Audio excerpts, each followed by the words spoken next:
સદરૂપયનોપમા સકૃતયંસ સેવિત વિભૂતિ કર્ણનિરૂપમા ષોડશચીન સંયુક્ત તનોધર વિભૂતિ ષોડશયુક્ત કલાખટ દશ જેનો કલ ઐશ્વર્ય જેનો મહાદ મનોરથ પૂરે મન કાકરન જો જણવેશ પ્રગટ કિયે જ્ઞાન કડંકા ભવન ત્રિયે અહંકાર જ્ઞાન ગમ ગરજત યદભૂત અનંતયંસ વિખરે મિલનપતિ કરન યુથ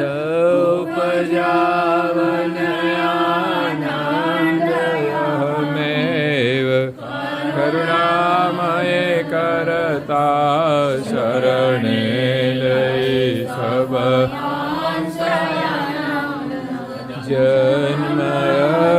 જન્મયઘરતા કે નિર્મલતનો અંશવાંશમેતાય મેલાયત અંશ કેતુનય કર્મ કર્મ સબ તહી છોડાયત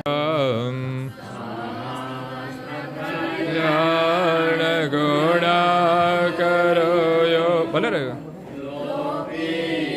નાથો અખિલ લોક પૂજ્ય સચ્ચિદનો નિત્ય સુખ સ્વરૂપ કરતાર માધ્ય પ્રણમામ્યહં તમ.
सत्संग प्रारंभ समय का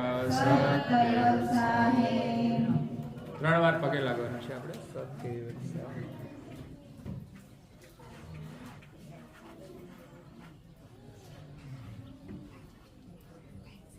કેવલ હંસો સત કેવલ સાહી. બાજુ બાજુ સૌને કહેજો સત કેવલ સાહી.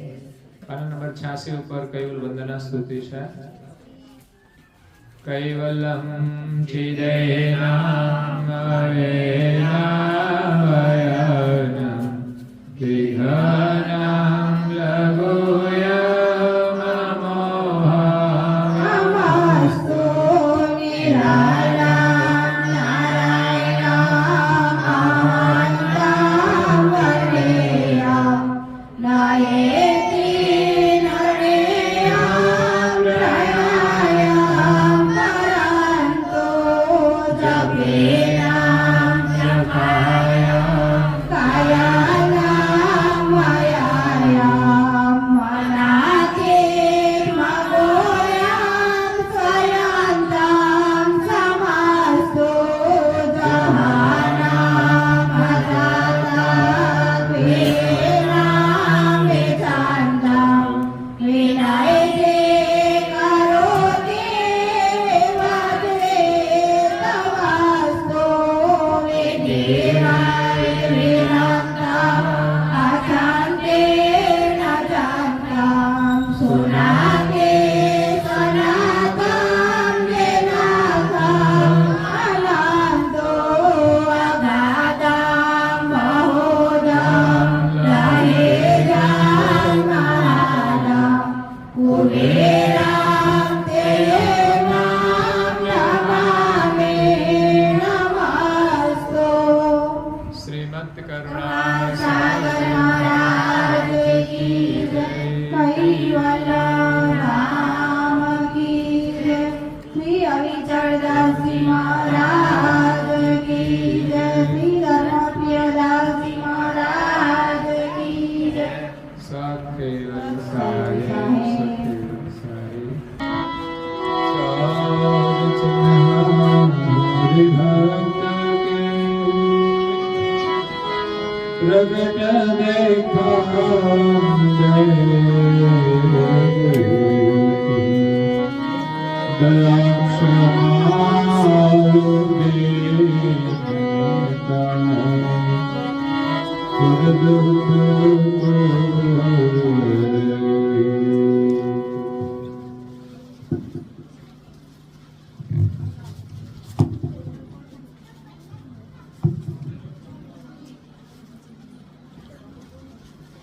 પ્રાય ભક્તજનો, જ્ઞાન સંપ્રદાયના દેશસ્થાપક અનંત બ્રહ્માંડાધીશ વિશ્વનિયંતા સકર્તા સત્કૈવલના પરમ વિશેષ અંશ અનંત અંશોના તારણહાર પરમ મોક્ષના દાતા કૈવલ ધર્મ ધુરંધર મહાન સમર્થ પરમ શ્રેષ્ઠ પરમ વિભૂતિવાન પરમ દયાળુ પરમ કૃપા નિધિ સર્વજ્ઞ દિવ્ય પરમ ગુરુ શ્રીમદ કરુણાસાગર મહારાજ જગતના જીવોનું પરમ કલ્યાણ કરવા માટે, જગતના જીવોને જન્મ મરણના ત્રાસમાંથી મુક્ત કરવા માટે, જગતના જીવોને જગત કર્તાનો સંદેશ આપવા માટે અકળ વિભૂતિનું દિવ્ય દેહ ધારણ કરી આ વિશ્વની અંદર 14 લોક અને 7 દ્વીપમાં પ્રગટ થયા. દિવ્ય પરમ ગુરુનું પ્રાગટ્ય જીવોના કલ્યાણ માટે થયું છે.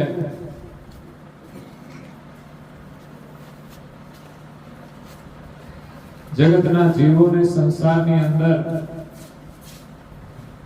અનેક પ્રકારના દુઃખ છે અને પ્રત્યેક જીવ સુખી થવા ઈચ્છે છે, કોઈ દુઃખી થવા ઈચ્છતું નથી, છતાં પણ દુઃખી થાય છે.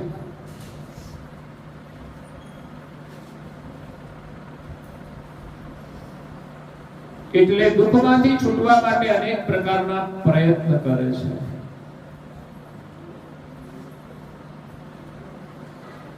માણસ સુખી થવાની ચાહના રાખવા છતાંય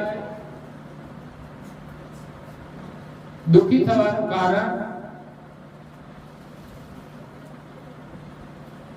કે માણસ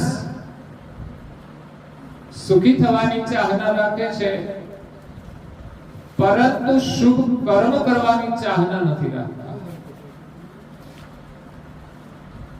દુઃખી થવાની ઈચ્છા નથી રાખતા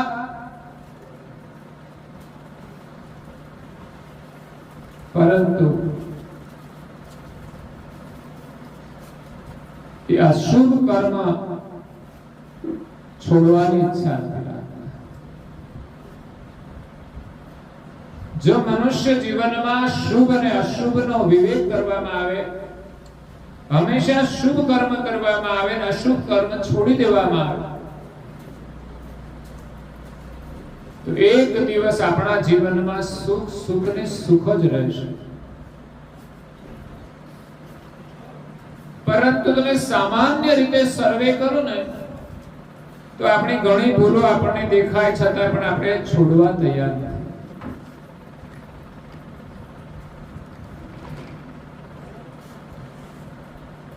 જેમાં સામાન્ય રીતે મોડા સુધી ઊંઘવાનું, આપણે કહીએ કે વહેલા ઉઠવાનું તો ઉઠી શકતા નથી. ઉઠીને પાછું શું કરવાનું? ઘણા લોકો ઉઠી જાય છે તો સારી વસ્તુ છે, પણ ઉઠ્યા પછી જરૂર હોય તો પેલા લૌકિક કાર્ય કરી શકાય છે, પણ એ કાર્ય પૂરું થયા પછી નાઈ ધોઈ પરવારી ભગવત સ્મરણ, ધ્યાન, પૂજા આદિ કરવું જોઈએ. એ ઉત્તમ સંસ્કાર છે, ઉત્તમ વિચાર છે. તો જ્યાં સુધી આપણને સારા વિચાર નહીં મળે ત્યાં સુધી આપણે સારા કર્મ કરી શકવાના નથી. લૌકિક ક્રિયાઓ સામાન્ય છે, એમાં કોઈ શુભ નથી, કોઈ અશુભ નથી, પણ હોઈ શકે કોઈ અશુભ. પરંતુ શુભ કાર્ય જે ભગવત ભાવથી કરવામાં આવે, સેવા ભાવથી કરવામાં આવે, નિષ્કામ ભાવથી કરવામાં આવે, એ શુભ કર્મ છે. મોટા ભાગના કર્મ સ્વાર્થથી થતા હોય છે, એટલે એમાં વિશેષ કોઈ સુખનો અનુભવ નથી લેતો. પરંતુ માણસ જ્યારે પરમાર્થ ભાવથી ક્રિયા કરે ત્યારે એનું એ જ કાર્ય એને પરમ સુખ આપે છે. એટલે સુખી થવાની ચાહના હોય તો આપણે હંમેશા સારા કર્મ કરવા જોઈએ. સંતો મહાપુરુષો આપણને જે ઉપદેશ આપે છે એ પ્રમાણે આપણે ચાલીએ તો અવશ્ય સુખી થઈશું. એમના વચનોમાં વિશ્વાસ રાખીને જીવીશું તો અવશ્ય સુખી થઈશું. તો આ શરીરની અંદર ચૈતન્ય અંશ બિરાજે છે. આ શરીર અંશથી ચેતન થાય છે. આત્મા અને પરમાત્મા એ તો શરીરનો પ્રાણ છે, પ્રાણથી શરીર ચાલે છે, પણ અંશ વિના પ્રાણ ચેતન થઈ શકતો નથી. એ પ્રાણને ચેતન કરનાર અંશ એ કૈવલ કર્તાનો અંશ છે. આ શરીરનો સાક્ષી છે. એ શરીરના તમામ જડ વિભાગને ચૈતન કરી અને આ જગતની અંદર વિલાસ કરવા લાગ્યો છે. ભોગ વૈભવના સુખને સત્ય માની લીધું છે. અને ભોગના સુખ એવા છે કે એની આસક્તિમાં, એના સ્વાદમાં આ જીવ પોતાને ભૂલી જાય છે, પોતાનું અસ્તિત્વ ભૂલી જાય છે. પછી જ્યારે આસક્તિ વધતી જાય, આગળ જતા સ્વાર્થ વૃત્તિ આવે, પછી માણસ એમાં લિપ્ત થઈ જાય છે, એને જ સુખ માને છે, પણ એ નથી મળતું તો દુખી થઈ જાય છે. તો શરીરનું સુખ કાયમને માટે મળતું નથી, એટલે માણસ સંસારમાં દુખી છે. જો માત્ર શરીર સુખને જ આપણે સાચું માનીશું તો આપણે દુખી રહેવાના છે. કારણ કે આ શરીરની સ્થિતિ કાયમને માટે એક સરખી રહેતી નથી. બાળક હોય ત્યારે ખુશ, પણ ઈચ્છા પ્રમાણે ન મળે તો બધા દુખી છે. અને બધું જ આપણી ઈચ્છા પ્રમાણે મળતું નથી. કારણ કે આપણો એક તો પુરુષાર્થ હોય એ પ્રમાણે મળે, અને બીજું આપણું પ્રારબ્ધ હોય એ પ્રમાણે મળે છે. પરંતુ આપણે બીજાનું જોઈને ઈચ્છા રાખીએ કે મને આ મળી જાય, કે કોઈ વસ્તુ હોય, કોઈ સાધન હોય, કે કોઈ વ્યક્તિ હોય, માણસ ચાહના રાખે છે પણ મળતું નથી તો દુઃખ થાય છે. ઘરની અંદર ઈચ્છા પ્રમાણે એકબીજા વ્યવહાર ન કરે તો પણ દુઃખ થાય છે.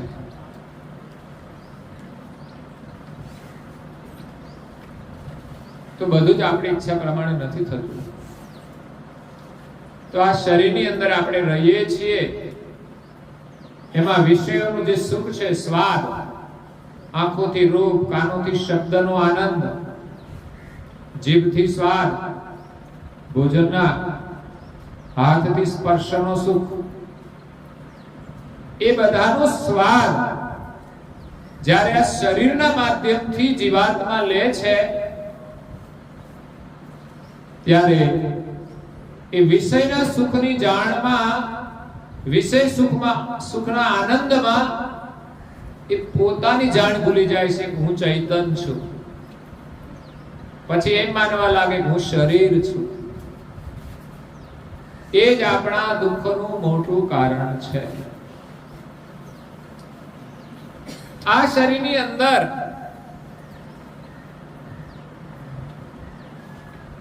જાણરૂપી અંશ છે, જે જાણનારો, આંખો દ્વારા રૂપને ઓળખનારો, કાન દ્વારા શબ્દને સાંભળનારો.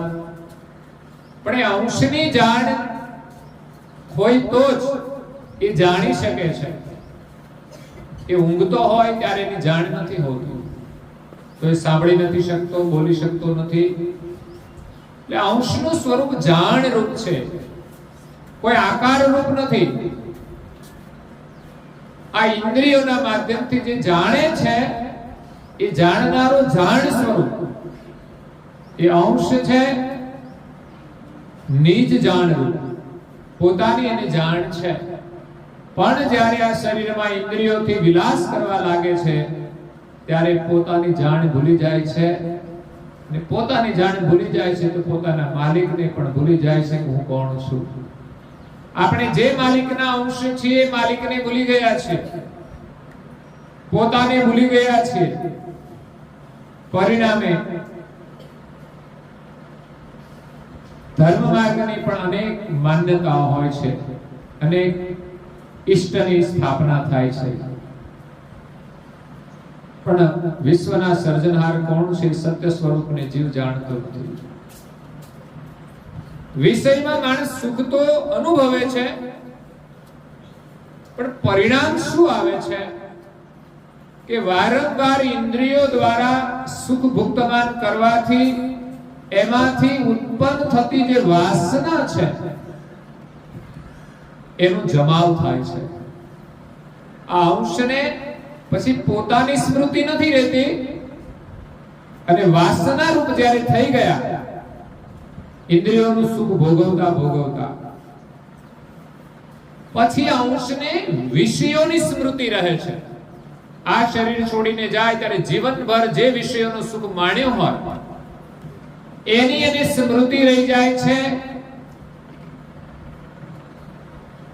ત્યારે અંશ જે છે નિજ જાણ સ્વરૂપ, એની વાસના ઉપર સહેજ સૂક્ષ્મ દ્રષ્ટિ રહે છે. જતી વખતે એ કારણે જ વાસના રૂપી જે પિંડ કહેવાય જે ઉપરનું શરીર તો છે જ, પણ આપણી અંદર આપણી વૃત્તિમાં જીવનભરની વાસનાનો જે જમાવ થયો એને પિંડ બંધાય છે. એ અમરવેલી પિંડ કહેવાય છે. આ શરીર છૂટી જાય તો પણ એ વાસના રૂપે પિંડ છૂટતો નથી, પણ એ અંશની સાથે જાય છે. આ જીવનની અંદર જે કંઈ મેળવેલું હોય, દુકાન, મકાન, જમીન જાયદાદ, મિલકત, સંપત્તિ, ધન, એ કોઈ વસ્તુ અંશની સાથે જતી નથી. એ શરીર છોડીને જાય એટલે અહીંની મિલકત સાથેનો સંબંધ પૂરો થઈ જાય છે. અહીંના બેંક ખાતામાંથી બીજી જગ્યાએ એનો કોઈ ટ્રાન્સફર થતા નથી. એવું થતું હોત ને તો સારું હતું. હવ લઈ જાય તો કામ લાગે. પરંતુ જે શરીર ધારણ કરીએ છીએ, શરીર હોય ત્યાં સુધી જ ભોગવી શકીએ છીએ. કારણ કે શરીર દ્વારા આપણને મળ્યું એટલે એ શરીરથી જ ભોગવી શકીએ, બીજા શરીરથી ભોગવી શકતા નથી. મેળવેલું તમામ છોડીને ચાલ્યું જવું પડે છે. પછી આપણી પરંપરાઓ અનુસાર એ મિલકતનો અધિકાર એમના વારસને મળતો હોય છે. એ પણ પ્રારબ્ધ લઈને પરિવારમાં આવે છે એટલે એને પ્રારબ્ધ પ્રમાણે એ સુખ મળે છે. પછી એક પુરુષાર્થ પ્રમાણે મળતું હોય છે. પ્રારબ્ધમાં તો જે હોય તે, પણ આજની નવી પેઢી છે ભણી ગણીને ખૂબ આગળ વધે છે. વારસામાં મળેલી મિલકત કરતા એ ઘણી વધારી દે છે. એ એની મહેનતનું પરિણામ છે. એટલે પુરુષાર્થથી પણ મળે છે અને પુરુષાર્થમાં પણ બધા ભણીને આગળ વધે છે, પણ બધા સરખા આગળ જઈ શકતા નથી. એની અંદર એનું પ્રારબ્ધ કામ કરે છે. આ જીવનમાં આપણે આવ્યા છીએ પણ બધાને સરખું સુખ મળતું નથી. શરીર તો બધાના સરખા છે, પણ દરેકના પ્રારબ્ધ જુદા જુદા છે. એટલે અંશની સાથે જે વાસના છે એ લપેટાઈને એની પાછળ પાછળ જાય છે. એટલે અંશ શરીર છોડીને જાય, વાસના એની પાછળ લપેટાઈ જાય છે. હવે જીવનભર સર્વ ઇન્દ્રિયો દ્વારા પદાર્થની જે ચાસણી છે, ચાસણી એટલે સ્વાદ, એ જે નિજ જાણ સ્વરૂપ અંશ છે એની સ્મૃતિમાં રહી જાય છે.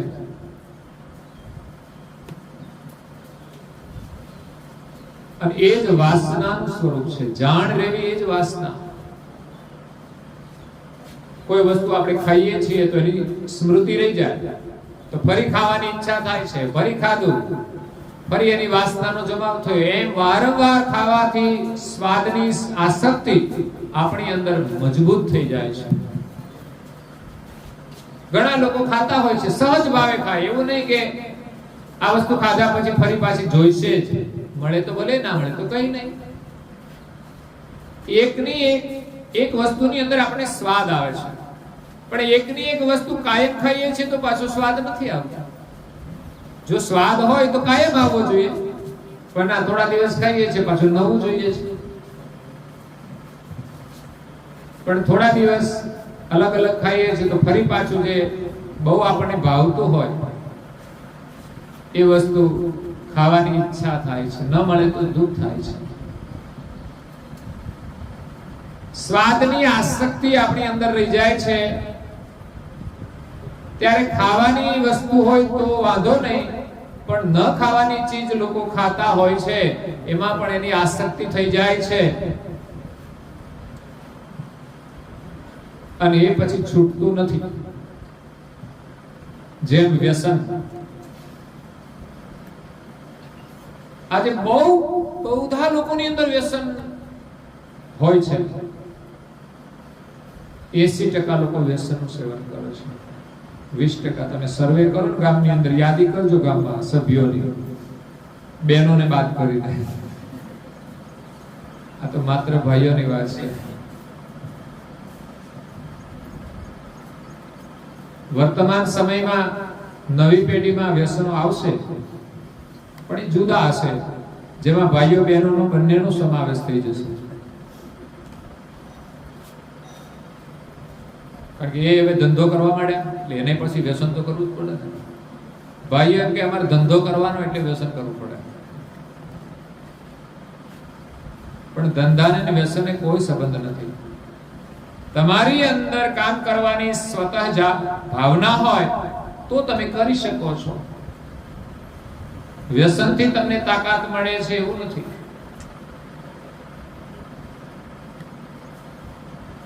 તમારી ભાવનાથી કામ થાય છે. અને તમારું શરીર જે કામ કરે છે એ શરીરને આપણે આહાર આપીએ છીએ એટલે કામ કરે છે, નહીં કે વ્યસનથી. આજે મોટા ભાગની બીમારીઓ પણ વ્યસનના કારણે છે.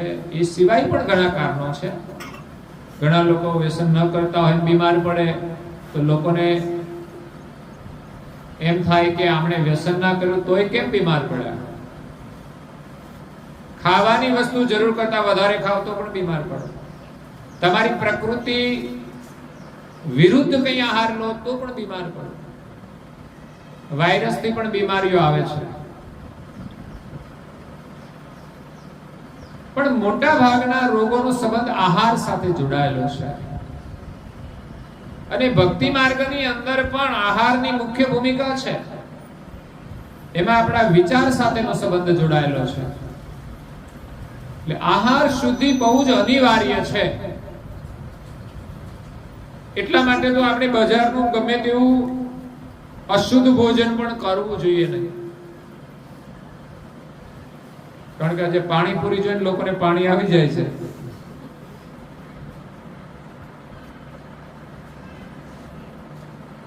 તો શુદ્ધ હોય તો વાંધો ના આવે, પણ અશુદ્ધ હોય તો નુકસાન કરે છે. વિજ્ઞાન એમ કહે છે કે ભાઈ વાસી ભોજન કરવું જોઈએ નહીં. એટલે આજે મોટા ભાગના દુઃખો બીમારીના છે. છતાં ઘણા બધા લોકો સ્વસ્થ છે, પણ થોડી થોડી બીમારી તો હશે જ. પેટમાં તકલીફ હોય, માથાની તકલીફ હોય, બીજી કઈ તકલીફ, ઘણી બીમારીઓ છે. એમાં જ્યારે ભયંકર બીમારીઓ હોય ત્યારે આપણી ઊંઘ ઉડી જાય છે. એના ખરેખર માણસે આ શરીર માટે જાગૃત રહેવું જોઈએ.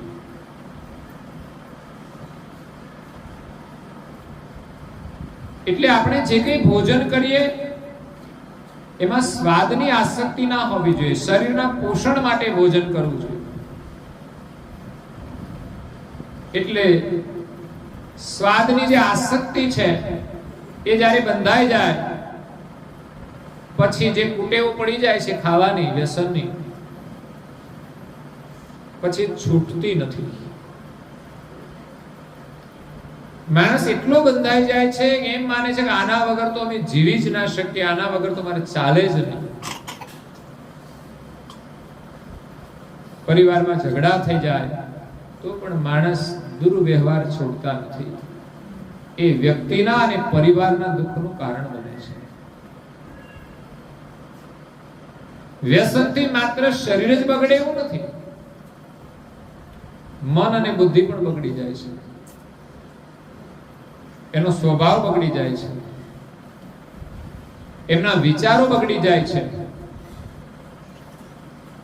શરીરની અંદર કદાચ એની પાસે રોગ પ્રતિકારક શક્તિ હોય કે બળ હોય અને વ્યસનના સેવનથી એની પ્રકૃતિ બદલાઈ જાય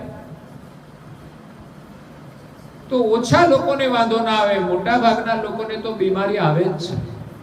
એનું આયુષ્ય પણ ઓછું થાય છે, વહેલા જવું પડે છે.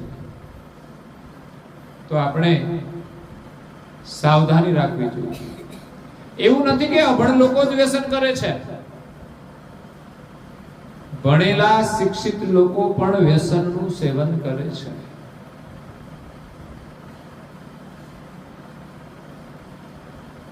જો શિક્ષિત લોકો પાસે એટલી સમજ ન હોય કે આનું સેવન નહીં કરવું જોઈએ, આનું પરિણામ સારું નથી, એટલું નહીં એમના બાળકોને પણ સમજણ હોય છે. બોલો, એમને સલાહ આપે કે આ નહીં ખાવું જોઈએ, મસાલા નહીં ખાવા જોઈએ, પડીકી નહીં ખાવી જોઈએ. માણિકચંદ ખાતા હોય, મૂરખચંદ છે, મૂરખચંદ માણિકચંદ ને પસંદ કરે છે.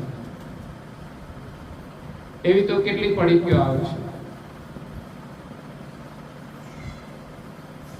મહેક હોય, મહેક ના, પણ એ ખાય ને તો પછી મહેક બધી ઉડી જાય.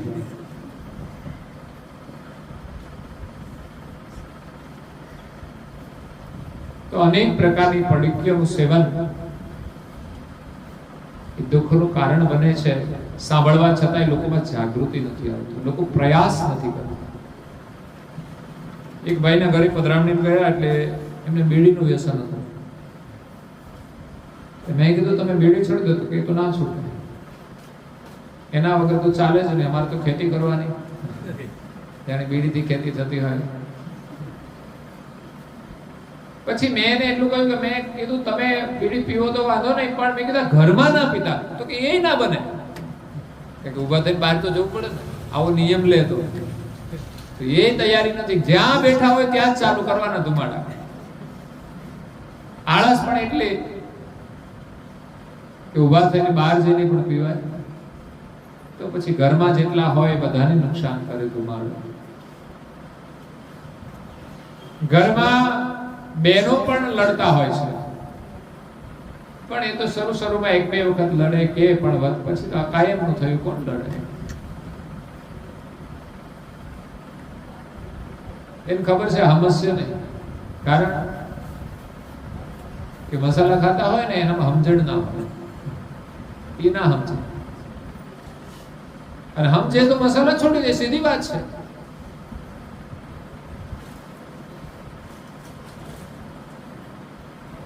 જે ભાઈઓ મસાલા ખાતા હશે બહેનોને પસંદ નહીં હોય, મસાલા પસંદ ના હોય પછી એ પસંદ ના હોય. પણ આ સંબંધ કરતી વખતે ભૂલાઈ જાય છે પૂછવાનું, એટલે મુશ્કેલી છે.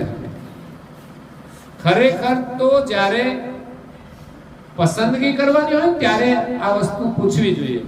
પણ આ તો કઈ નું કઈ પૂછતા હશે, ખબર નહીં એજ કેટલી છે ને વેટ કેટલું છે, આટલું જ પૂછે. એજ ઓછી વધતી હોય તો વાંધો નથી, એ નડતી નથી. 5 વર્ષનો ડિફરન્સ હોય તો ચાલે, પરંતુ એ વ્યક્તિ વ્યસનનું સેવન કરતો હોય ને, હું કોઈ નાપાસ જ કરવો છું. તમારે બીક નહીં રાખવાની કે સંબંધ નહીં થાય, કે થઈ જશે, ચોક્કસ થઈ જશે, તમારું પાત્ર તમને મળશે. પણ જે વ્યસન છે ને વ્યક્તિ તમને સુખ નહીં આપી શકે, કારણ કે પોતાની જાતને જો સુખ ન આપી શકે તો બીજાને શું સુખ આપે? સુખ કોઈ વસ્તુ સાથે નથી જોડાયેલું, વ્યક્તિ સાથે જોડાયેલું છે. વ્યક્તિ ના હોય તો સુખ નથી. મિલકત ગમે તેટલી હોય અને શરીર બીમાર હોય તો શું સુખ મળવાનું? ના એમને સુખ મળે, ના ઘરના સભ્યોને સુખ મળે. 2-3 વર્ષ પહેલા અમારા ગામમાં એક શિક્ષક હતા, એમને કેન્સર થયું. તો એ મસાલા બહુ ખાતા હતા, પણ કેન્સર થયા પછી તો ના ખવાય. ડોક્ટર ના પાડે ત્યારે છોડે, અમે ના પાડીએ તો કોઈ ના છોડે. ભાગ્યે જ કોઈ વિરલા છોડે, બાકી તો અમે તો બહુ લોકોને કહીએ છીએ, સાંભળનારા બધા હોય એને બધા સાંભળતા જ હોય છે, એને જ કહીએ છીએ, છતાં પણ કોઈને છોડવાની તૈયારી નથી. તો એને આ પરિણામ આવ્યા પછી જાગી ગયા કે હવે વ્યસનનું જિંદગીમાં સેવન કરવું જોઈએ નહીં. પણ ઘણું મોડું થઈ ગયું, એનાથી ખવાતું નતું. પ્રવાહી પણ માંડ કરીને લેવાતું હતું. ધીમે ધીમે બધાને કહે છે કે ભાઈ તમે કોઈ વ્યસન સેવન ના કરો, મસાલા. પણ એ જોઈને કોણ વિચારે? જ્યારે કોઈ પ્રસંગ બને એ વ્યક્તિ જ્યારે આપણને કહે, એની ખબર લેવા પણ લોકો જાય, પણ એની વાત સાંભળીને પણ કોઈ વિચારતું નથી. એ તો એમ જ સમજે કે બીજા બધા સેવન કરે છે, બધાને ક્યાં કેન્સર થયું છે, કે બધાને થાય ત્યારે તમે છોડશો.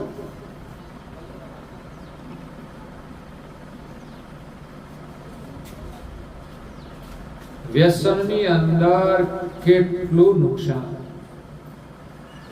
એક તો એની જીવનમાં કોઈ જરૂર નથી એટલે આર્થિક નુકસાન. પૈસાની બહુ જરૂર છે.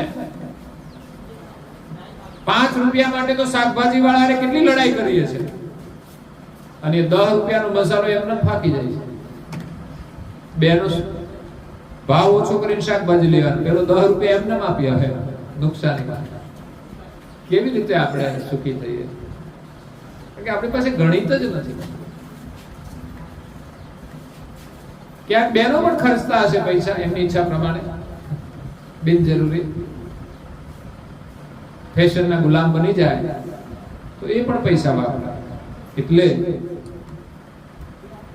વ્યસનનું કેટલું નુકસાન, આર્થિક નુકસાન, શારીરિક નુકસાન, બૌદ્ધિક નુકસાન. એ બહુ મોટું નુકસાન છે. બૌદ્ધિક, માણસની વિચારવાની શક્તિ ક્ષીણ થઈ જાય છે. એ માણસ સારું વિચારી શકતો નથી અને એની બુદ્ધિ એટલી કમજોર થઈ જાય છે કે સારું કંઈ કરી પણ નથી શકતો. એ હિંમત પણ નથી કરી શકતો સવારે વહેલા ઉઠવાની. પછી ભગવત સ્મરણની વાત તો આખી બાજુએ રહે. પોતાના મનની અંદર રહેલી વાસનાને એ નિર્મૂળ નથી કરી શકતો. વાસનાનો જમાવ કરે જાય છે અને વાસના પ્રમાણે ભોગ મળતા નથી તો માણસ દુખી થઈ જાય છે. જેમ એક બીડીની અંદર આસક્તિ થઈ જાય, બીડી ન મળે તો પરેશાન થઈ જાય, એમ સંસારમાં જે કઈ આસક્તિઓ બંધાય છે એ નથી મળતું ત્યારે આ જીવ દુખી દુખી થઈ જાય છે. એટલે અંશની અંદર જે કઈ વાસનાઓ જીવનભર ભેગી કરી એ વાસના ઉપર એની અધો દ્રષ્ટિ રહે છે. અંશની દ્રષ્ટિ વાસના ઉપર રહે છે. એટલે આપણે માલિકને ઓળખી શકતા નથી. નહીં તો માલિકનું કનેક્શન આપણી સાથે અખંડ જોડાયેલું છે. આપણે જે શ્વાસ લઈએ છીએ ને એ માલિકના પાસેથી જ આવે છે. અંશ જે માલિક પાસેથી શ્વાસ લે છે એ શ્વાસ સાથે જો સુરતા જોડે ને તો માલિક સાથેનો એકતાર થઈ જાય. પણ અંશ પોતાની જાણને તો ભૂલી ગયો છે અને પોતાની જાણ એને ભોગની અંદર લાગી ગઈ છે. એટલે માત્ર એને ભોગની જ સ્મૃતિ રહે છે. દિવસ દરમિયાન જે કઈ સ્મૃતિ હશે બધી ભોગની જ સ્મૃતિ છે, દેહની જ સ્મૃતિ છે. એટલે અંશની દ્રષ્ટિ આ નીચે તરફ શરીરમાં રહે છે, અધો દ્રષ્ટિ કહેવાય. એટલે જીવ શરીર છોડીને જાય ત્યારે વાસના પાછળ લટકી રહે છે અને એ બ્રહ્મ ભૂમિકામાં જાય છે. બ્રહ્મને જાણતો નથી કારણ કે ચારો તરફ વાસના વીંટળાયેલી છે. એ પોતાને જાણતો નથી પોતે ક્યાં જાય છે. પણ આ તો કુદરતના નિયમ અનુસાર બ્રહ્મ ભૂમિકામાં જ્યાં સુધી એના માટે બીજું શરીર તૈયાર ન હોય. તૈયાર હોય તો એને જવામાં વાર નથી લાગતી. આ શરીરમાંથી છૂટ્યો અંશ એ બ્રહ્મ ભૂમિકામાંથી એ પાછી જે વાસના હોય એ અનુરૂપ એને બીજું શરીર મળે છે. કર્મ અનુરૂપ કર્મની વાસના હોય છે, ક્રિયાની વાસના હોય છે.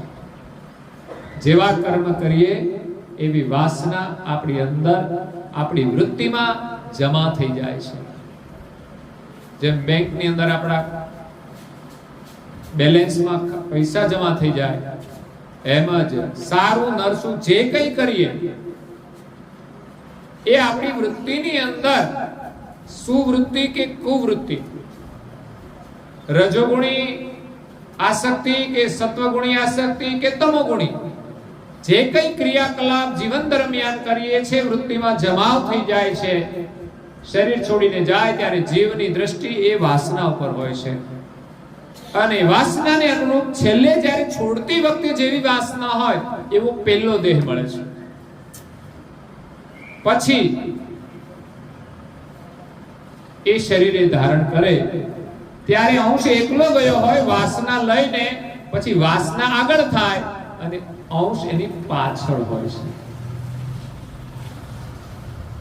જાય ત્યારે અંશ આગળ જાય, વાસના એની પાછળ જાય. એ બ્રહ્મ ભૂમિકામાંથી ફરી અંશને શરીર ધારણ કરવાનું હોય. એ કેવું શરીર? તો કે વાસના હોય એ પ્રમાણે, એટલે વાસના આગળ હોય. માણસને બીડી પીવી હોય ને ત્યારે બીડી લેવા જતો હોય ત્યારે એની વાસના આગળ હોય અને પોતે એની પાછળ પાછળ હાલ્યો જાય, ખેંચાતો જતો. એમાં જીવની વાસના એને ખેંચીને એ પશુની અંદર, પ્રાણીની અંદર, પક્ષીની અંદર લઈ જાય છે, અધમ યોનિમાં લઈ જાય છે. જેવી વાસના. કોઈ માણસ સારા કર્મ કરે તો એને આ મનુષ્ય શરીર છૂટ્યા પછી મનુષ્યનું પણ શરીર મળી શકે છે. ભગવત સ્મરણની વાસના એ મનુષ્યને ફરી મનુષ્યનો જન્મ અપાવે છે અને ભગવત સ્મરણની વાસના એ શરીરની અંદર એને પાછું ભગવત સ્મરણ કરાવે છે. બાળપણથી એવા પરિવારની અંદર જન્મે, બાળપણથી એને ભક્તિના સંસ્કાર મળે છે અને એ કર્તવ્ય શરીરનું હોય એ પ્રમાણે કર્મ કરી સાથે સાથે ભગવત સ્મરણ કરે છે. એટલે શરીર છે એટલે શરીર ધર્મનું કાર્ય તો કરવું પડશે, પણ આસક્ત ભાવથી નહીં, સહજ ભાવથી. આપણે તો માલિકના અંશ છીએ અને માલિકનું ભજન કરવા માટે આ દેહ મળ્યો છે અને શરીરના પોષણ માટે જે જરૂરી છે એ તો તમે સામાન્ય પુરુષાર્થ કરશો ને તોય શરીરનું પોષણ થશે. પણ આપણે માત્ર શરીરના પોષણ માટે જ જીવતા નથી. આપણે તો સ્વાદ માટે જીવીએ છીએ, વાસના માટે જીવીએ છીએ. એ વાસના નું સુખ આપણે મેળવીએ છીએ. એટલે અંશ વાસનાની પાછળ તણાઈ જાય છે અને નવા દેહની અંદર પ્રવેશ કરે છે. કેવી રીતે? એક નાવ છે સમુદ્રની અંદર, એક નાવ છે એ લાકડાનું બનેલું હોય છે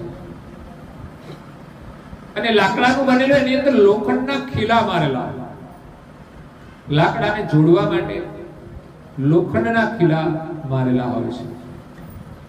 એ નાવ લઈને નાવનો જે નાવિક છે એ સફર કરે છે. તો આ જે શરીર બનેલું છે એ નાવ છે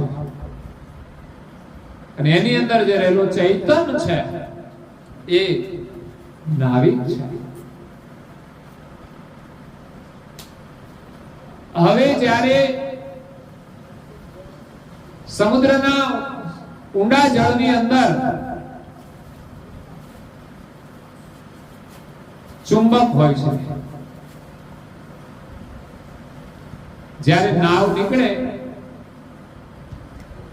ત્યારે લાકડાનું તો આકર્ષણ ના થાય ચુંબકને, પરંતુ લોખંડના જે કિલ્લા હોય એના નજીક કોઈ ચુંબક આવે એટલે આકર્ષણ થાય છે. એટલે સમુદ્રની અંદર રહેલી જે સુરંગ હોય છે, માનો કે કોઈ દુશ્મનોએ સુરંગ મૂકી હોય પણ એવી ટેકનિક વાળી હોય કે કોઈ નાવ એના નજીક આવે ને એટલે એનો વિસ્ફોટ થઈ જાય. આ ટેકનિક હોય છે બધી. નહીં તો સુરંગ ગમે ત્યાં મૂકી દે તો કેવી રીતે કામ કરે? પણ આ યંત્રો પણ એક ટેકનોલોજીથી ચાલે છે. તો સુરંગ જ્યારે કોઈ સ્ટીમર નજીક આવે ત્યારે એની સાથે એ સુરંગ અથડાય છે. અથડાય એટલે વિસ્ફોટ થાય.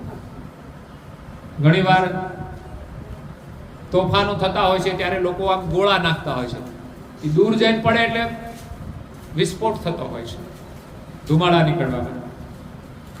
તો અનેક પ્રકારના ચુંબક આ જગતની અંદર છે. એટલે જ્યારે ચુંબકની દ્રષ્ટિએ લોખંડનો ખીલો આવે એટલે એનું આકર્ષણ થાય એટલે લોખંડના ખીલાને પોતાની તરફ ખેંચે. તો પેલું નાવ જે લાકડાનું હોય એ પણ એની સાથે સાથે ખેંચાઈ જાય છે.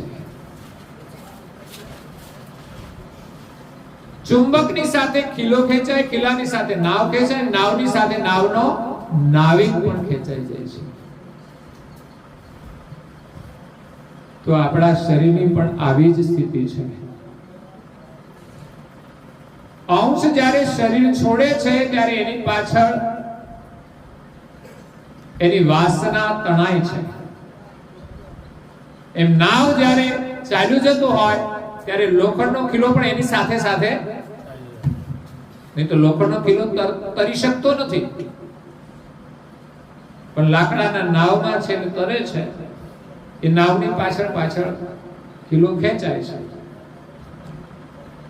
પરંતુ જ્યારે કોઈ ચુંબકનું આકર્ષણ થાય ત્યારે એ ખીલો ખેંચાય છે ને એના પાછળ નાવ, ને નાવની પાછળ નાવિક. ઉલટી પ્રક્રિયા થઈ જાય છે. એમ જીવ જ્યારે જાય છે ત્યારે એની પાછળ વાસના જાય છે, ખીલાની જેમ.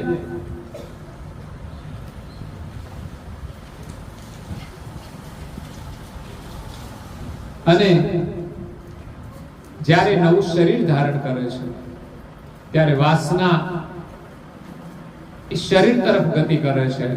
એની પાછળ પાછળ એ અંશ પણ ખેંચાઈ જાય છે.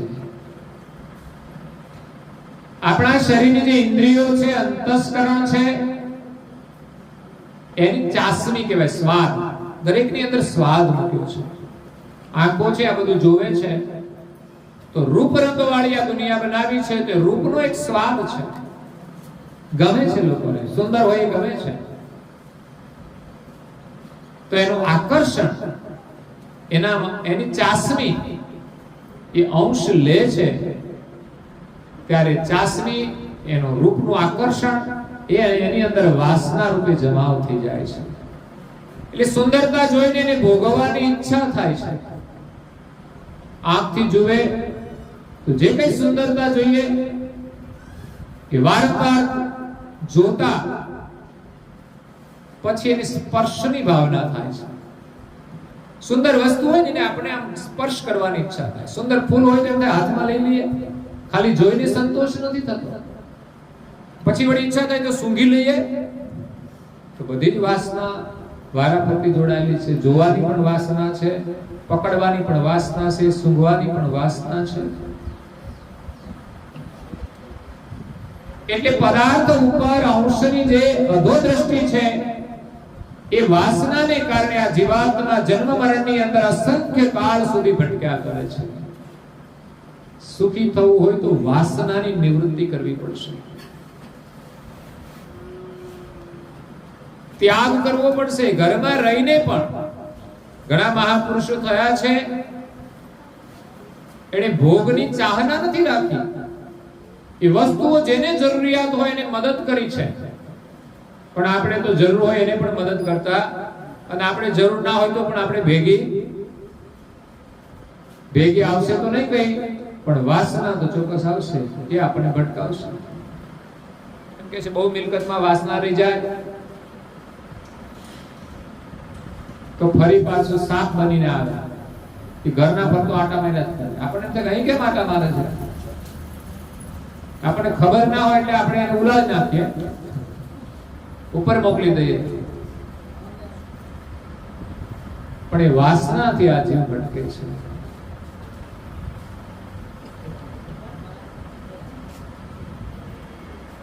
એટલે જેવા કર્મ કરીશું એવું શરીર મળશે. આ જીવનમાં પણ આપણે સુખી થવું હોય તો જેટલા આપણે વાસના રહિત હશું ને એટલા પ્રસન્ન રહીશું. આપણા મનની અંદર બિનજરૂરી કોઈ ચાહના નહીં, કોઈ ઈચ્છા નહીં, બિનજરૂરી. અને જરૂરી હોય એ પણ સહજ પૂરી થાય તો ભલે, નહીં તો કોઈ ચિંતા નહીં. જે પરિસ્થિતિ હોય એની સ્વીકારીને આપણે જીવતા શીખવું જોઈએ. અને ભગવાને આપણે સુંદર શરીર આપ્યું છે એ જ આપણા માટે મોટી વસ્તુ છે. નહીં તો ઘણાને શરીરની પણ ખોડ હોય છે, છતાં પણ જીવી શકાય છે. દુનિયાની અધિક ઓછી વધતી વસ્તુ જોઈને આપણે દુઃખી થઈએ છીએ. એમાં આપણે સુખ માનીએ છીએ. મકાન જરૂરી છે પણ બીજાના જેવું જ મળે એ જરૂરી નથી. લગ્ન કરવા કદાચ તમારા માટે જરૂરી હશે પણ બીજાના જેવું પાત્ર મળે એ તો કઈ જરૂરી નથી. એ બધું જ પ્રારબ્ધ પ્રમાણે ગોઠવાય છે. એટલે વાસના માણસને દુખી કરે છે, ઘરમાં પણ કલેશ કરે છે. લગ્ન કર્યા પછી મન પાછું વિચલિત થાય છે તો એ માણસ દુખી થવાનું છે. એટલે આ સંસારની અંદર ઘણા મહાપુરુષો થયા, એ પણ ખાતા હતા, પીતા હતા, બોલતા હતા, પરિવારની અંદર રહેતા હતા, છતાં પણ સંસારની કોઈ આસક્તિ નહોતી અને નિર્લેપ રહ્યા. પોતાનું જીવન શરીરના પોષણ માટે જેટલું જોઈએ તેટલું મળી જાય તો ઘણું, ના મળે તો પણ કંઈ નહીં. માણસના જીવનની જરૂરિયાત કેટલી? તો કોઈએ કહ્યું છે કે રોટી કપડા મકાન. ખાવા માટે રોટી મળી જાય, એ પણ જે મળે તે આપણી ઈચ્છા પ્રમાણે. ભજીયા ખાવા છે, કેટલી કેટલી વસ્તુઓ બનાવી છે. ઠીક છે, બનાવીએ એનો વાંધો નહીં, ખાઈએ એનોય વાંધો નથી, પણ આજે આસક્તિ માણસને દુખી કરે છે.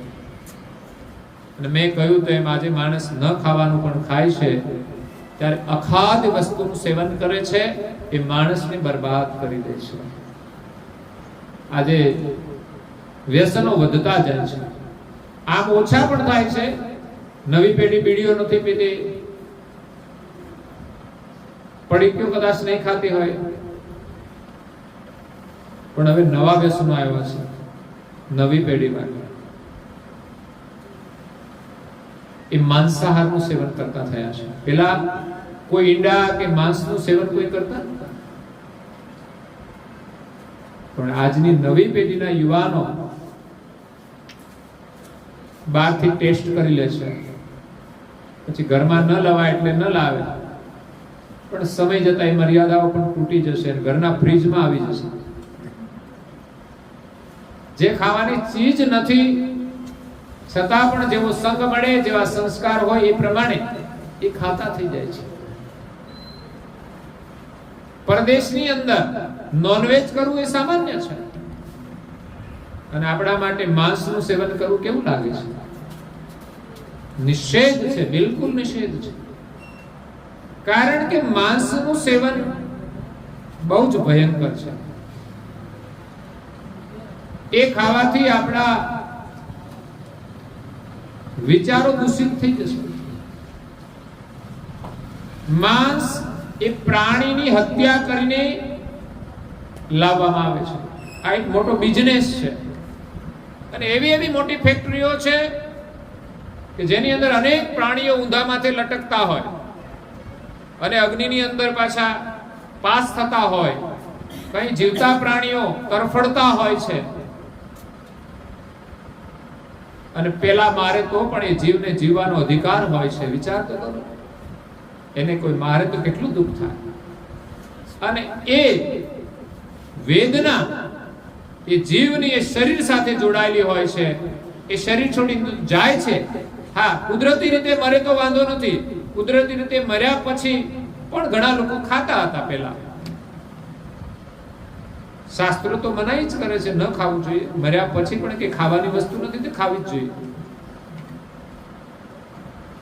મરેલા પ્રાણીનો ખાવાનો અધિકાર પક્ષીઓનો હોય છે, જે માંસાહારી હોય, કાગડા હોય, કૂતરા હોય. કાગડા અને કૂતરા મિશ્રાહારી છે. એ શાકાહાર પણ કરે ને માંસાહાર પણ કરે, પણ માંસાહાર મળે તો પ્રાથમિકતા એને આપે. એટલે જેણે જેણે પ્રાથમિકતા માંસાહારને આપી છે ને એને એમાં જવાનું છે. આ નક્કી છે, વાસના લઈ જશે એને, અને આ જીવનમાં પણ એના વિચારો સારા નહીં રહે. કારણ કે બીજાની હત્યા કરીને એ માંસનું સેવન કરવામાં આવે તો એ માણસ પણ હિંસક બની જશે. એને બીજાને મારવામાં દયા નહીં.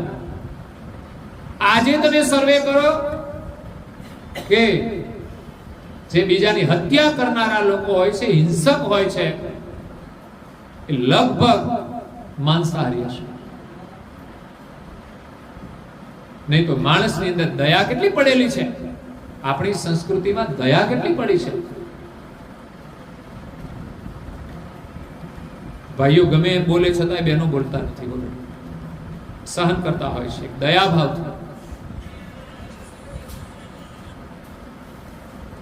આપણા વ્યવહારથી બીજાને કોઈને દુઃખ ન થાય, એ દયાભાવ આપણી અંદર કેમ પડ્યો છે કે આપણે શાકાહાર કરીએ છીએ, વનસ્પતિનો આહાર કરીએ છીએ. વનસ્પતિને કાપવામાં આવે ત્યારે સહન કરે છે, બોલતું નથી.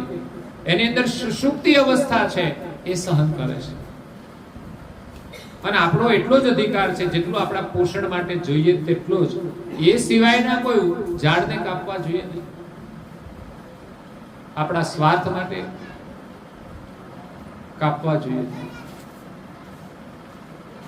તો જે શાકાહારી ભોજન કરે છે એ માણસની અંદર સંવેદના હશે, પ્રેમ હશે, લાગણી હશે. જ્યારે જે માંસાહારનું સેવન કરે છે એની અંદર દયા નહીં હોય, સહનશીલતા નહીં. તો કોઈને માત્ર તમાચો મારો હોય ને તોય દયા આવે, ના મારી શકે. જ્યારે માણસ તો બીજાની હત્યા કરી નાખે, શા માટે? સ્વાર્થ માટે. અત્યારે જોઈએ છે કોઈ ઘરમાં કોઈ કોઈની હત્યા કરી નાખે છે, કોઈ અન્ય લોકો પણ પોતે હત્યા કરી નાખે, કારણ કે પોતાની ઈચ્છા પ્રમાણે એ ન કરે એટલે એની હત્યા કરી નાખવા.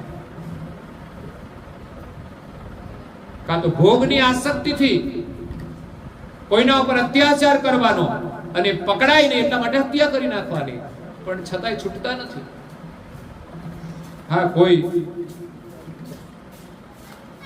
લાગવક શાહીથી કદાચ કોઈ ગુનામાંથી છૂટી જાય, પણ એ માણસ એક ગુનાથી છૂટતો નથી અને બીજા ગુના છોડતો નથી, તો આગળ 1, 2, 3 ગુના કરીને પણ એ પકડાઈ જાય છે. એ આ જન્મની અંદર જ એની સજા ભોગવે છે અને પૂરી નથી થતી. આ જન્મમાં સજા આપે તો પણ પૂરી નથી થતી, કારણ કે એ સજા તો એની એક કર્મની જ હોય છે. બીજા જે કઈ કર્મો કર્યા છે એની સજા પણ એને પ્રાણી, પશુ, પંખીમાં જઈને ભોગવવી પડે છે. એની દુર્દશા થાય છે. એ કોઈ કઈ અમેરિકાના કૂતરા ના થાય, જ્યાં ખાવાનું ન મળે અને હાલી શકે નહીં એવા નિર્બળ કૂતરા બને, કે નિર્બળ પ્રાણી બને, રખડતા પશુ બને, દંડા ખાવા પડે, કારણ કે જેને માર્યા હોય દંડા ખાવા પડે. એટલે આહારની જે અસર છે આપણા જીવનમાં બહુ ભયંકર છે. એટલે ખાવાની વસ્તુમાં પણ આસક્તિ ના હોવી જોઈએ. રોટી, કપડા અને મકાન આપણે જોઈએ તો કોઈને નથી મળતું તો આપણને જે મળે પરિસ્થિતિ પ્રમાણે એ આપણે સ્વીકારવું જોઈએ. ક્યારેક ભૂખ્યા રહેવું પડે તો રહી જવું જોઈએ, પણ ખાવા માટે ઘરમાં લડવું ના જોઈએ. જરૂરથી વધારે ખાવું ના જોઈએ, કોઈના હકનું પણ ખાવું ના જોઈએ. એટલે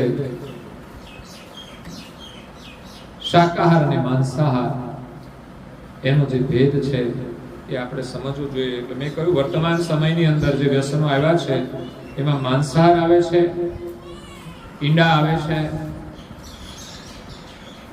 ચાઇનાની અંદર તો બહુ જ લોકો સેવન કરે છે. દરેક વસ્તુ તમને મળે, તાજી મળે. તમે એમ કહો કે આ મારે ખાવું છે એટલે તૈયારીમાં એને મારીને આપવામાં આવે. ઘણાને તો અમુક વસ્તુનો જ, અમુક પ્રાણીનો જ માંસ પ્રિય હોય, એમાં બધું માંસ તો માંસ હોય છે, પણ ના એમાંય સ્વાદ અલગ અલગ લોકો માણે છે કે ના મારે તો આ જ ખાવું છે. કોઈ એવા માણસો છે તો શાક ખાતા હશે, કોઈ કઈ ખાતા હશે.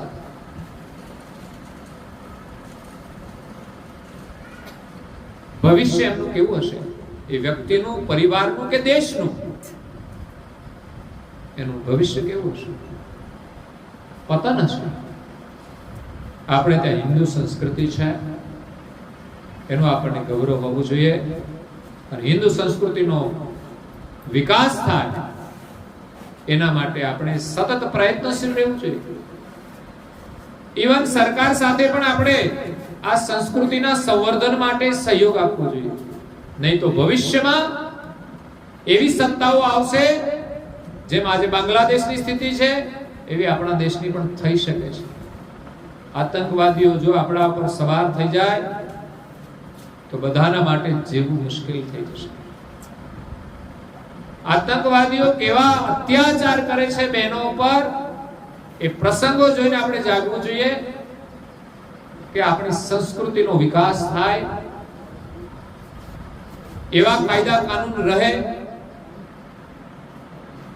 એના માટે એવી સરકાર પણ હોવી જરૂરી છે. કારણ કે આજે સુરક્ષા એ સરકારથી છે, આપણે જાતે તો કંઈ નહીં કરી શકીએ. અત્યારે બાંગ્લાદેશમાં હિન્દુઓ પર અત્યાચાર કરે તો માણસો કરે શું? પણ એમાં હિંમત વાળા લોકો હોય, સંગઠન બનાવીને લડે, એમાં કેટલાય લોકો શહીદ થઈ જાય, ત્યારે એને પોતાનો અધિકાર મળે. છતાં પણ દુષ્ટ લોકો તો દુષ્ટ કાર્ય કરી જ લેતા હોય છે. અને આજે પણ કંઈક મોકો મળે તો લોકો કરી લેતા હોય છે. એવા દુષ્ટ લોકોથી જો આપણે બચવું હોય તો આપણે સંસ્કૃતિનું જતન કરવું પડશે. આહાર વિહાર બધું જ સંસ્કૃતિ પ્રમાણે કરવું પડશે, તો જ આપણે સુરક્ષિત રહીશું. મહાપુરુષો આ સંસારમાં રહ્યા છતાં પણ એ નિર્લેપ રહ્યા, એની કોઈ આસક્તિ ના રહી. રોટી, કપડા, મકાન, કપડા પણ જરૂરિયાતો એટલા જ, સંસ્કૃતિને અનુરૂપ, શોભે એવા, મર્યાદા સચવા એવા. ભલે ફેશન પ્રમાણે થોડા પહેરવેશો બદલાય, પરંતુ આપણી મર્યાદાનો ખ્યાલ રાખીને જો પહેરવેશ પહેરે તો એમાં આપણી સલામતી છે અને એની અંદર ભગવત ભાવના જોડાયેલી છે. નહીં તો વર્તમાન સમય પ્રમાણે લોકો આધુનિક ફેશન પ્રમાણે એનું અનુકરણ કરશે. તમે જો ચડ્ડીઓ પહેરીને ફરતા હોય છે, નાના મોટા બધા, એ શોભાસ્પદ નથી હોતું. પરંતુ એવી પરિસ્થિતિમાં ભગવત સ્મરણની ભાવના આપણી સલામત નથી રહેતી. એનું જીવન માત્ર જ મોજ કરવા માટે હોય છે, વાસનાનું સુખ મેળવવા માટે હોય છે. પણ વાસનાથી માણસ કાયમ સુખી નહીં રહે. તમે અભ્યાસ કરજો, આજની આધુનિક પેઢી આધુનિક ફેશનમાં જીવે છે.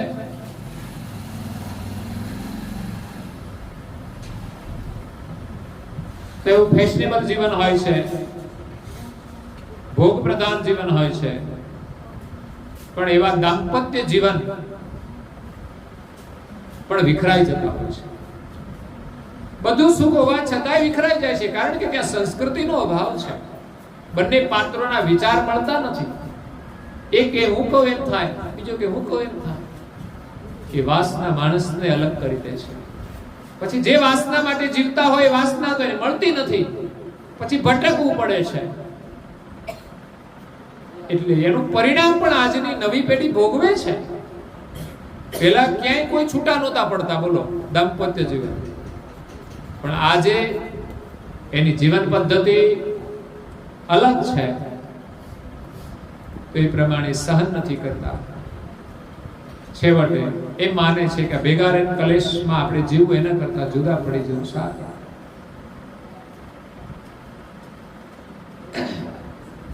એટલે સંસારમાં રહેવા છતાંય આપણે ક્યાંય વાસનાની અંદર ખેંચાવાનું.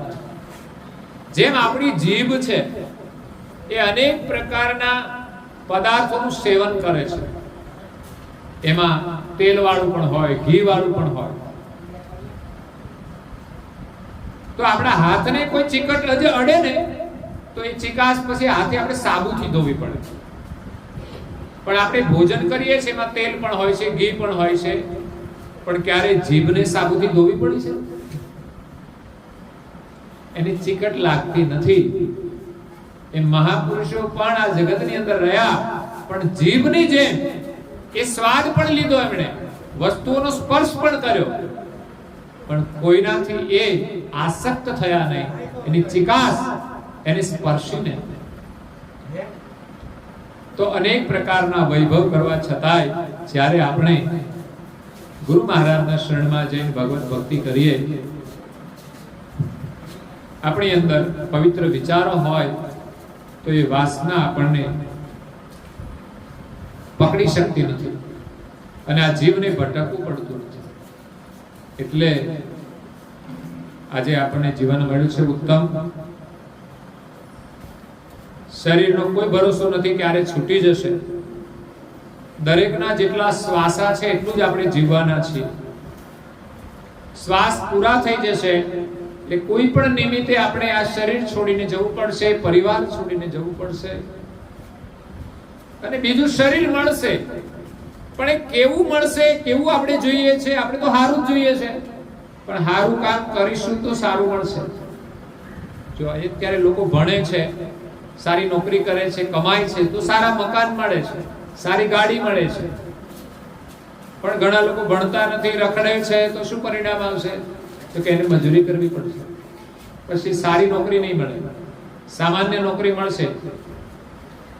તો ભણવાની મહેનત કરવાથી જો સારું મળતું હોય, એ માણસ જો સારું જીવન જીવે, સારા કર્મ કરે, તો એને આ શરીર છોડીને એનાથી પણ શ્રેષ્ઠ શરીર, શ્રેષ્ઠ એટલે ઉત્તમ સંસ્કાર વાળું શરીર મળે છે.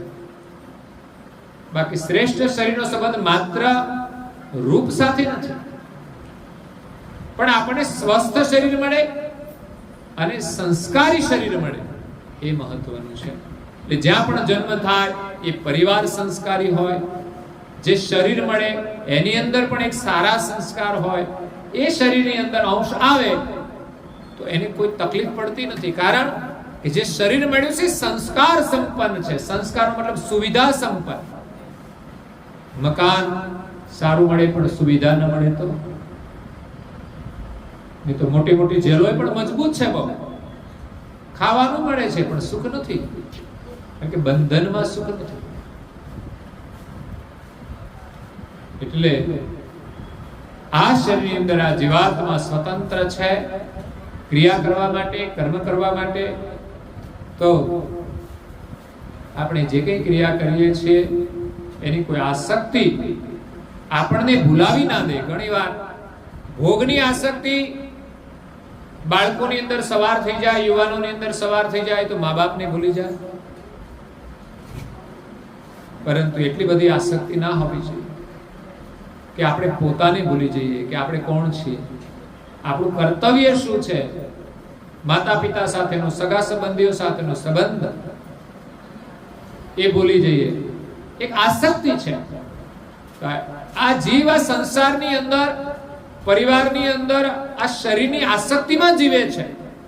જો પ્રેમથી જીવે તો કોઈ વાંધો નથી. પરિવારમાં પ્રેમ હોવો જોઈએ કે બધા જ સભ્યો સારું જીવન જીવે, સારા વિચાર કરે, એકબીજાને મદદરૂપ થાય અને ભગવત સ્મરણ કરે. પણ બધા જ પરિવારના સભ્યો સાથે બેસીને રોજ પ્રાર્થના કરતા હોય એવું છે ક્યાંય? છે ક્યાંય?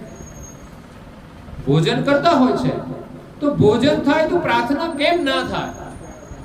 આવી સંસ્કારની ઉત્તમ પરંપરા આપણા પરિવારમાં કેમ ન રહે કાયમ?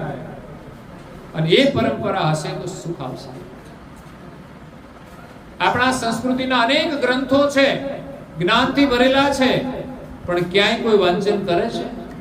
એમાંથી લેવા કોઈ પ્રયાસ કરે છે? બસ નવરા બેઠા ગમે ત્યાં સમય ગુમાવે છે, વ્યસનની અંદર, વાતોની અંદર. પણ સારા વિચારો જે ભરેલા છે ઉત્તમ જીવનના, એને મેળવવા કોઈ શ્રમ નથી કરતો. પહેલા તો લોકો ઓછું ભણેલા હતા તો અભ્યાસ નહોતા કરતા. આજે તો બધા જ લોકો ભણેલા છે પણ વાંચવાનું છૂટી ગયું છે, સારું વાંચવાનું છૂટી ગયું છે. એટલે પરમ ગુરુ કરુણાસાગર બાપજી દિવ્ય સ્વરૂપ લઈને આવ્યા છે. કર્તાના હુકમથી અનુભવાનંદ દેહ ધારણ કરીને આવ્યા છે. એ પરમ ગુરુ વિશ્વના સર્જનહાર સ્વરૂપ છે. સર્જનહાર કેવલ કર્તા છે અને પરમ ગુરુ એ વિશ્વના ગુરુ છે. તો ગુરુ એ જ આપણા માટે કર્તા છે, કારણ કે આપણે તો કર્તાને ઓળખતા નથી. એ ગુરુ એ જ આપણને ઓળખાણ કરાવશે. અને ગુરુ અને કર્તા એ બંનેની એકતા એટલી મજબૂત છે કે એમની ગતિ બંનેની સમાન છે. જે પુત્રના માટે માતા અને પિતા બંને સમાન છે, એમ આપણા માટે માલિક અને ગુરુ બંને સમાન છે. એવા દિવ્ય પરમ ગુરુ આ વિશ્વની અંદર વિચરણ કરી ગયા. કર્તાના પરમ વિશેષ અંશ એ પોતાના સામર્થ્ય પ્રમાણે આ જગતમાં રહ્યા. ખાતા પીતા છતાં એની કોઈ આવરણ નડતા નથી. આપણે સામાન્ય જીવ છે એટલે સ્વાભાવિક બંધનમાં બંધાઈ જઈએ, પણ સદગુરુના સાનિધ્યમાં જઈએ, એમના શરણમાં રહીશું તો જ આપણે છૂટી શકીશું. એટલે સદગત આત્મા છે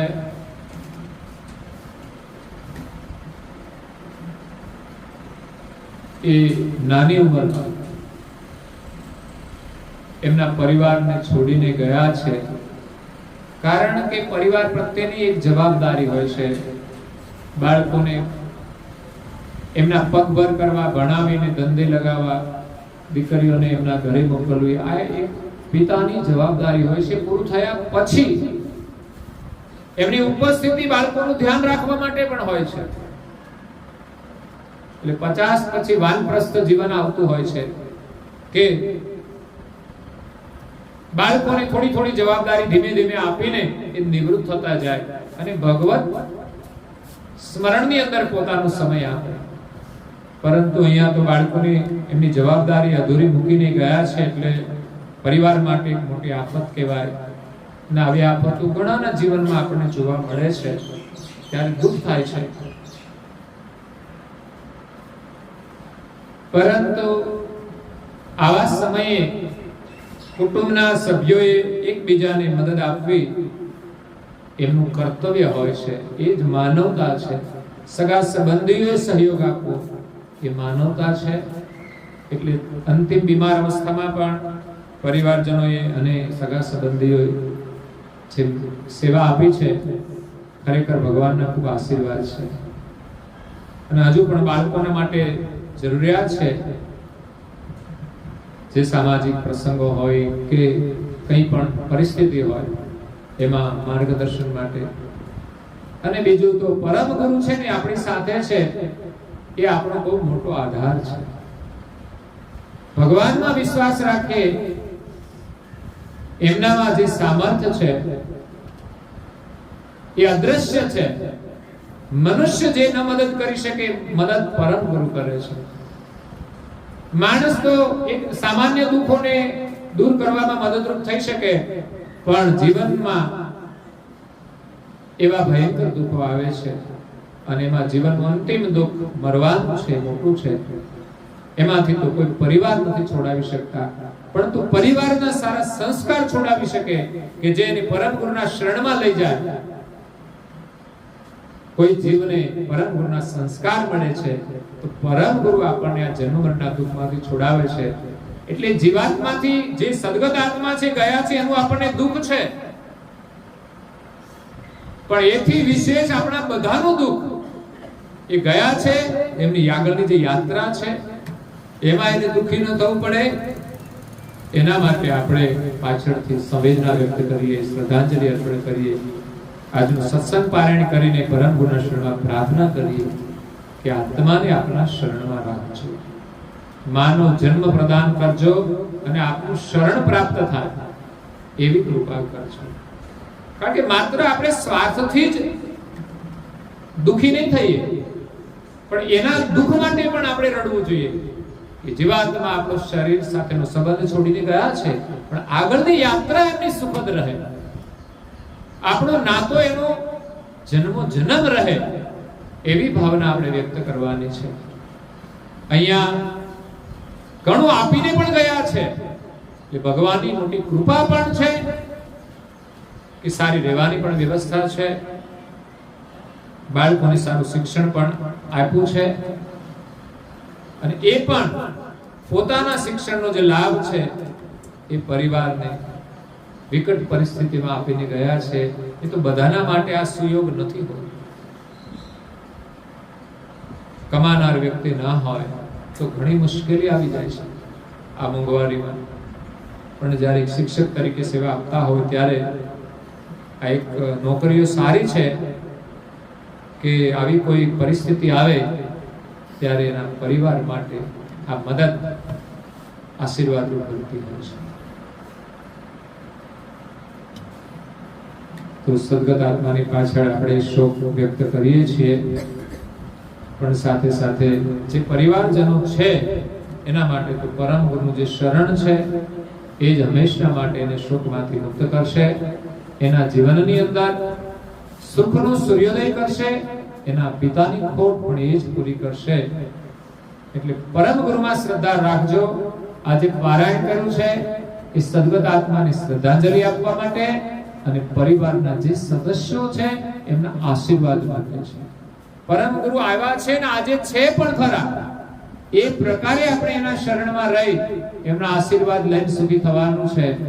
એ પ્રગટ થયા ત્યારે કોઈને આ સુવિધા નહોતી, પણ પરમ ગુરુના જ્ઞાનથી, આશીર્વાદથી અને ભક્તિથી લોકો એટલા સુખી થયા છે કે એની જીવનમાં દુઃખ ન રહ્યું. એમ આપણે આ પરિવારની અંદર વારસામાં આપણને જે આ પરમ ગુરુ શરણ મળ્યું છે એમની આજ્ઞાઓ પાડી, થોડી જ આજ્ઞાઓ છે, સરળ છે, એ જ એના આશીર્વાદ છે. રોજ એનું દર્શન થાય, એનું સ્મરણ થાય, એની પ્રાર્થના થાય, થોડું ધ્યાન થાય અને કપાળમાં તિલક કરીએ, એની પૂજા કરીએ અને એમના જે ગ્રંથો છે ને 1-2 પેજ રોજ અધ્યયન કરવાનો નિયમ બનાવીએ તો આપણે પણ ધનવાન બની જઈશું, જ્ઞાનવાન બની જઈશું. અને જ્ઞાની છે ને એ જ સુખી છે. પૈસાવાળા ઘણા છે પણ અજ્ઞાની દુઃખી છે બધા. એ લોકો લડે છે, કાં તો ઘરમાં લડે, કાં તો પાડોશી જોડે લડે, કાં તો ક્યાંય લડે, ગમે તેની સાથે લડશે, ગમે તેના માટે લડશે. પણ જેની પાસે જ્ઞાન છે ને એ કોઈ પરિસ્થિતિમાં લડાઈ નથી કરતા. જ્ઞાન દશાની અંદર સુખ છે. એ જ્ઞાન લઈને પરમ ગુરુ આવ્યા છે, એ ગ્રંથોની અંદર છે, સત્સંગ દ્વારા પણ મળે, આપણે ગ્રહણ કરીએ અને ગ્રંથોનું પણ અધ્યયન નિયમિત કરીશું તો અક્ષરશ જ્ઞાન આપણને એકવાર પ્રાપ્ત થશે. તો આ સાથે આપણો સમય થાય છે. કંચનભાઈ, મણિભાઈ દાદા છે અને દીકરા જતા રહે એટલે થોડું દુઃખ છે. બા છે અને ખાસ પિતાબેન માટે પણ દુઃખ છે. ઘરની જવાબદારી એમના ઉપર આવે. બાળકો માટે પણ વ્રજ છે, દીકરી માહી છે. જે પ્રેમ માતા અને પિતા તરફથી મળતો હોય છે આજ સુધી મળ્યો છે, પણ હવે એમાં થોડી ઓટ આવી પિતાની, એટલે એટલી ક્ષતિ રહેશે. પરંતુ પરમ ગુરુમાં મન જોડશો ને તો એક ક્ષતિ પૂર્ણ થઈ જશે. એટલે આજે જે પ્રાર્થનાઓ કરી છે ને એમાંથી થોડી પ્રાર્થનાઓ કરવાનો નિયમ બનાવજો. તમને આવડી જાય બધું રોજે અને આવડવું જોઈએ. ભજન કીર્તનમાં રસ લેવાનો. ભલે આપણે આ વર્તમાન સમય પ્રમાણે ગમે તે નોકરી કરીએ પણ આપણને પ્રાર્થનામાં પ્રેમ હોવો જોઈએ. ભજન કીર્તન ચાલતા હોય તો બેસું સાંભળવું જોઈએ. એની અંદર તો એવો ઉપદેશ મળશે, આપણું જીવન સફળ થઈ જશે. જીવનમાં આવતી સમસ્યાનું સમાધાન એમાંથી મળશે, નહીં કે ક્યાંય દુકાનેથી, ક્યાંયથી નહીં મળે, પૈસાથી નહીં સમાધાન થાય. એ સમાધાન એ બધું જ પ્રાર્થનાઓની અંદર છે, ભજન કીર્તનમાં છે, સત્સંગમાં છે, સદગ્રંથોમાં છે. એટલે એમાં રુચિ આપણી થાય. એના માટે પરમ ગુરુમાં શ્રદ્ધા રાખી અને પૂજા કરજો, વંદન કરજો. માતા પિતાને પણ પ્રણામ કરજો. પિતાની ઉપસ્થિતિ ન હોય તો એમની ફોટોકૃતિને પણ આપણે પ્રણામ કરીએ. એમની તિથિ આવે તો પણ આપણે કંઈક શુભ કાર્ય કરીને ભેગા બેસીને પ્રાર્થના ભજન કીર્તન કરીએ. કોઈ દુઃખી હોય ને મદદ આપણી પાસે ભગવાને જે ક્ષમતા આપી હોય એ પ્રમાણે સેવા કાર્ય કરીને પણ આપણે સદગત આત્માને શ્રદ્ધાસુમન અર્પણ કરીએ. અને ભગવાનના આશીર્વાદ લઈ આ જીવનને સફળ કરીએ એ જ અભ્યર્થના સાથે અહીંયા અમારી વાણીને વિરામ આપું છું. અસ્તુ સત્કેવલ સારાય. स्वराज कमलेश केवल करता की जय. श्री कृष्ण स्वामी महाराज की जय. परम गुरु श्रीमद कमला सागर महाराज की जय. पूज्य श्री नारायणदास महाराज की जय. श्री सतवीराचार्य महाराज की जय. श्री सब संतन की जय. श्री सब देवन की जय. श्री ज्ञान संप्रदाय की जय. श्री गुरुगादी सरसापुरी की जय. श्री कैवल धाम की जय. कथा सत्संग गुणावती का सत केवल साहिब. 3 વાર પ્રણામ કરીશું આપણે બધા માથું ઝુકાવીને. સત કેવલ સાહિબ.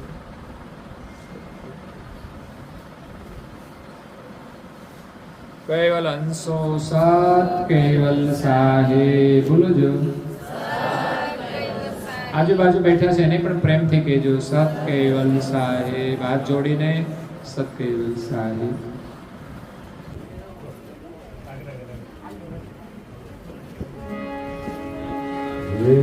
નાથ જોડી હાથ પાએ પ્રેમ કે સૌલાગી શરણો મારે સાસુ તમારો હૃદયથી જય અક્ષયાય આપતાસે શરણમાય પનાવજો પરમ ગુરુએ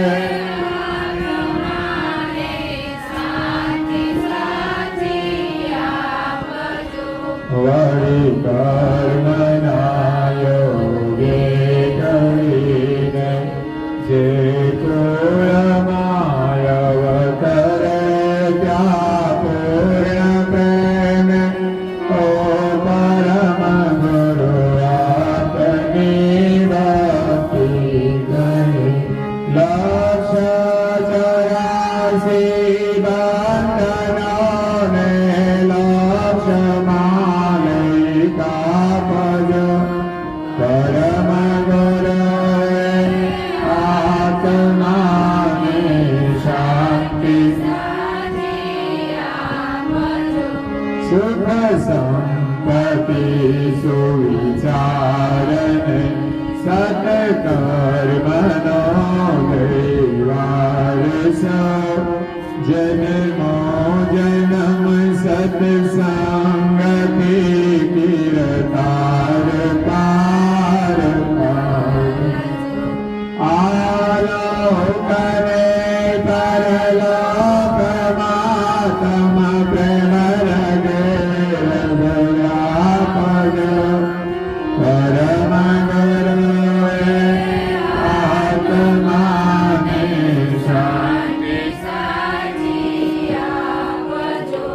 નથી દ્યો દેહ દુર્લભ માનવીનો ભજન કરવા ભાવથી સાચું બતાવે રૂપ શ્રી કૈવલ હૃદયે સ્થાપજો પરમ ગુરુએ આત્માને શાંતિ સાચી આપજો પરમ ગુરુએ આત્માને શાંતિ સાચી આપજો પરમ ગુરુએ આત્માને શાંતિ સાચી આપજો. જય કરુણાનિધિ પ્રભુ જય કરુણાનિધિ આરતી પૂર્વક આરતી પૂર્વક શ્રદ્ધા કરવી પ્રભુ જય કરુણાનિધિ તારણ તરણ ત્રિલોકન જવી અનુપમ પ્યારી પ્રભુ